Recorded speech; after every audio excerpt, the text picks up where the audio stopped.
Ананы салып алып стант берсең, баяғы қалтаң бірақ айырылатын сияқты ортасынан. Ой, бір хикая болып кетті ғой кәдімгідей.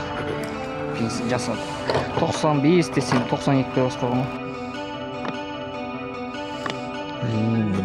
Адреналинге бөлемесең, бұл өмір скучно емес пе?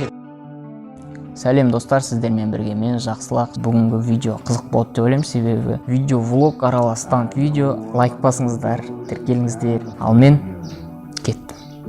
Стант берем.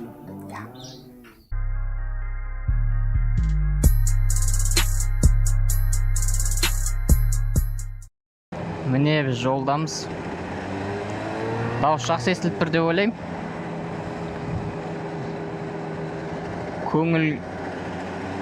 Көңілге толарлық шығар. Өйткені мен жаңа видео түсірген сотканы үйге тастап кеттім. Ескі соткама аудионы жазып жатырмын микрофонмен. Себебі анау лапата күрек қой, қалтаға сыймайды. Жақсы, бірақ қалтаға ыңғайсыз. Ананы салып алып стант берсең, баяғы қалтаң бірақ айырылатын сияқты ортасынан. Рокс қызған жоқ әлі. Сондықтан виала жүру мүмкін қазір.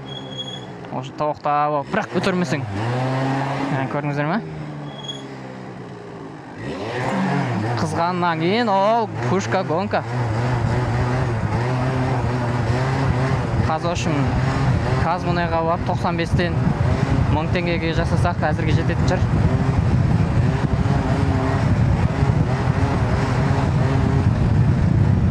Зайсан қайта осындай жақсы жолдар салып бастады. Біраз жерде осындай асфальт бар. Бірақ ол жерде тренировка жасай алмайсың, машина көріп жүреді. Бізде Зайсанда олай ғой. Жаңадан бір жерге асфальт салды ма? Болды, машинаның бәрі сол жермен жүреді. Рокс әлі қызған жоқ. Визорды алып тастадым, өйткені визор андай көрінбейді, ар жақ бер жағы мутный болып, сондай болып көрсетеді. Сондықтан алып тастадым. Ал оны алмай бүйтіп жағына көтеріп қойсаң, камераға мешит жасайды. Камераның жартысына кеп. Обзор жауып тұрады сіздерге. Жаңа мордыға жақ бар ғой, жақтың тұсына бекіте салайын деген, ол крепление сық қапты. Сізде бір стант райдер, сондай бір адам болсаңыз, арт жағыңызға қарап жүріңіз көбіне. Неше түрлі жынды болады. Стант жасап бар жатсаң, авгон жасап жағалысатындар да болмайды.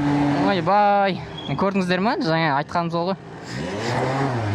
Бір тренировкаға бару керек.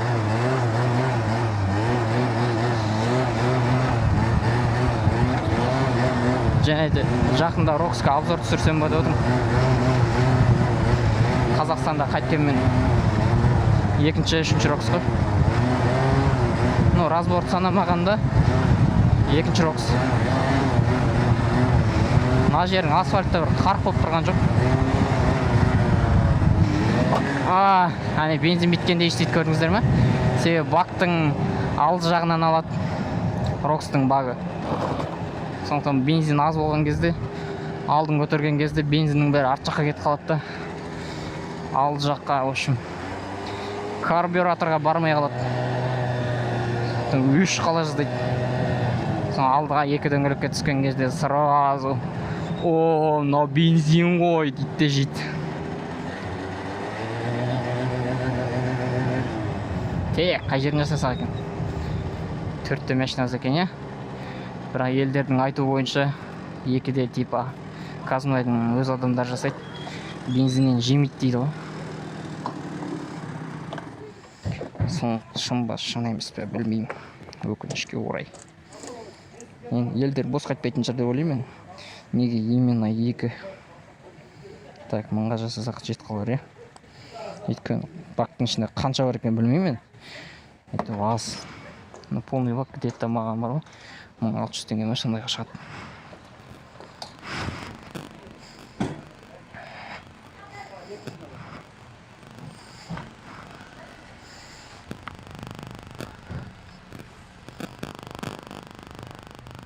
Сәлем сапа, екінші колонкаға 95 бола ма? Ана бала құриыз, одан кейін не? Ана приорадан кейін. Иә, 95.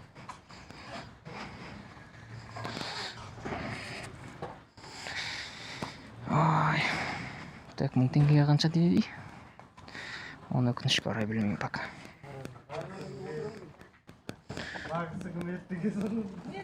Так. Мынандай фигня сатып алғам.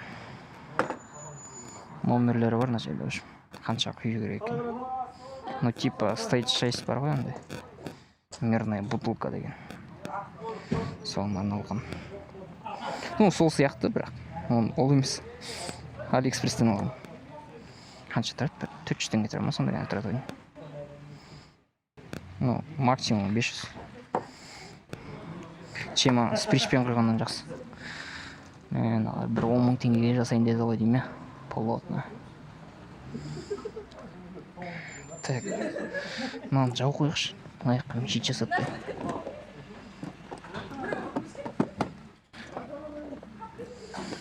Жабылды. Рокстор покраскаден өткізсем ба деп ойлап бар ғой. Өткен. Ал жақта айтсаш патпақ. Бағана ғана сүрт қойған ғой. Жаңа маңайдағы бетон жерге қоятын стяжканы суарған ғой сумен. Содан келген батпақпен батпақ болып. Батпақ. Рокстың бағы 8 литр екен. Рокстың түйінігімен бірақ жетпейді. Ойбай. 1 литрде қапты менсін. Әлі одан көп деме. Ой, бір хикая өкіт той кәдімгі. Бензин жасалды. 95 десем 92-ге басқаған.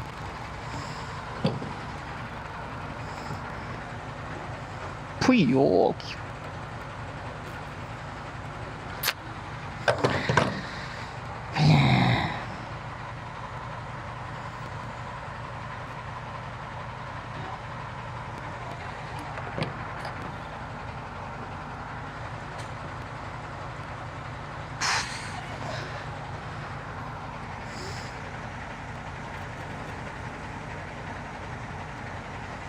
Блин, бір заправкаде қанша тұрдың еді? Жарты сағат тұрдық па? Осында топ етет кетет бар ғой, бір 10 адам кесе бар ғой, сөйтіп заправщиктер. Не болып кетті?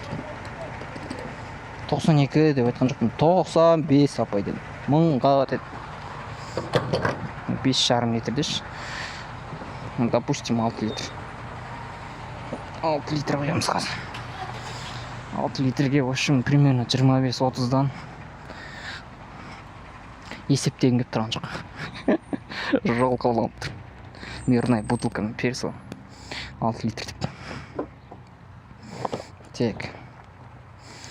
Мынандай тема ғой үшін. Мынамен аласың. Так. 1 литр, 2 литр, 3 литр, 4 литр, 5 литр. 5,5 мынаған дейін қоя салайын. Бірінші рет құйып тұрмын, если честно.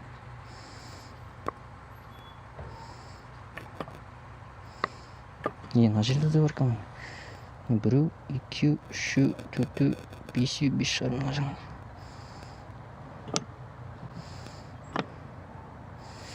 Мен дурак. Мына неге наоборот жазып қойған деп жүрсем. Сол болды. 1, 2, 3, 4, 5. Болмай қалды. 1, 2, 3, 4, 5 ғана болды.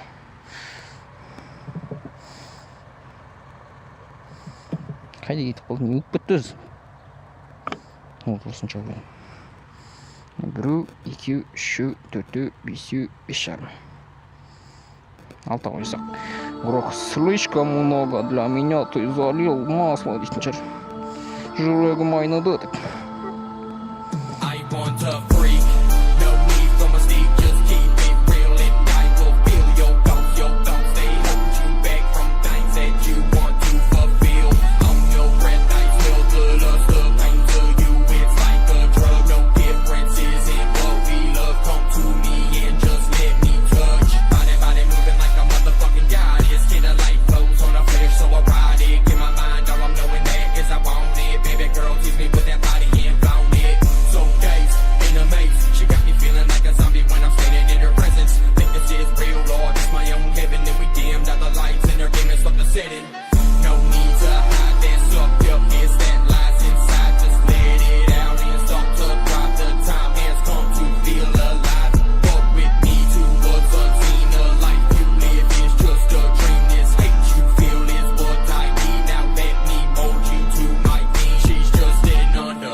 Жакс қайттан қосылды. Жакс үйіне қайтып барады. Стрит-килл бідейін деді. Так, наушниктің бәрін салып алайық. Образға кіріп алайық. Так, следующий сказал заведующий деп айтады ғой. Матвеев деген ер азамат. Десең не? Скутермен жүргенде қиын кайф сақалам бар, кайф. Неге десеңіздер? Өйстіп қуып болам да. Демал қалам. Бір өзімнің көңіл күйімді өзім көтерем ғой. Өміріміз қиындықтан тұрады емес пе? Әр өмір қиындықсыз болмайды емес пе? Сондықтан өз өміріңді өзің гүлдендіріп, шуақтандырып, қорқынышпен адреналинге бөлемесең, бұл өмір скучно емес пе? Ойбай дейді. Қуылдым мен деп. Көрдіңіздер ме, стрит-киллдің маған деген әсері қандай? Бағана диванда отырған жақсылық пен стрит-киллдан кейінгі жақсылық мүлдем бөлек жандар дегесін. Кет. Елдің баласы кейін қақ кетсе де обал жоқ бұларға.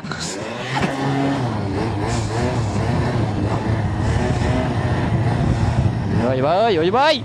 Шо я творю? Шо творит этот малой, а? Мама мия. Сен үйтіп маған қарама, қызыл футболка киген ер азамат. Сіздер маған неге солай қарамайсыздар?